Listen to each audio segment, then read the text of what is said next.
కీర్తనల గ్రంథము 39వ అధ్యాయము. ప్రధాన గాయకుడైన యోదూతునునకు దావీదు కీర్తన. నా నాలుకతో పాపము చేయకుండానట్లు నా మార్గములను జాగ్రత్తగా చూచుకొందును. భక్తిహీనులు నా ఎదుటనున్నప్పుడు నా నోటికి చిక్కం ఉంచుకొందుననుకొంటిని. నేను ఏమీయో మాట్లాడక మౌనినైతిని.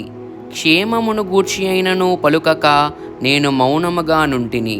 అయినను నా విచారము అధికమాయెను, నా గుండె నాలో మండుచుండెను. నేను ధ్యానించుచుండగా మంట పుట్టెను. అప్పుడు నేను ఈ మాట నోరారా పలికితిని: యెహోవా, నా అంతము ఎట్లుండునది? నా దినముల ప్రమాణము ఎంతైనది నాకు తెలుపుము. నా ఆయువు ఎంత అల్పమైనదో నేను తెలుసుకొనగోరుచున్నాను. నా దినముల పరిమాణము నీవు బెత్తడంతగా చేసియున్నావు.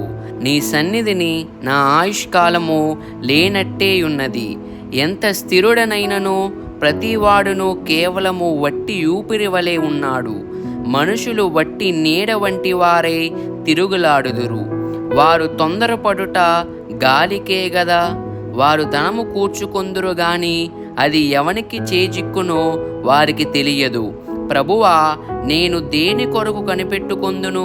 నిన్నే నే నమ్ముకొని ఉన్నాను. నా అతిక్రమములన్నిటి నుండి నన్ను విడిపింపుము. నీచులకు నన్ను నిందాస్పదముగా చేయకుము. దాని చేసినది నీవే గనుక నోరు తెరవక నేను మౌనినైతిని.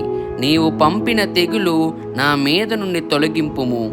నీ చేతి దెబ్బ వలన నేను క్షీణించుచున్నాను. దోషములను బట్టి నీవు మనుషులను గద్దింపులతో శిక్షించినప్పుడు చెమ్మట కొట్టిన వస్త్రము వలె నీవు వారి అందము చెడగొట్టెదవు. నరులందరూ వట్టి ఊపిరి వంటి వారు. యెహోవా, నా ప్రార్థన ఆలకింపుము, నా మొరకు చెవియొగ్గుము. నా కన్నీళ్లు చూచి మౌనముగా నుండకుము. నీ దృష్టికి నేను అతిథి వంటి వాడను. నా పితరులందరి వలె నేను పరవాసినయున్నాను. నేను వెళ్ళిపోయి లేకపోక మునుపు నేను తెప్పరిల్లునట్లు నన్ను కోపముతో చూడకుము. ఆమేన్.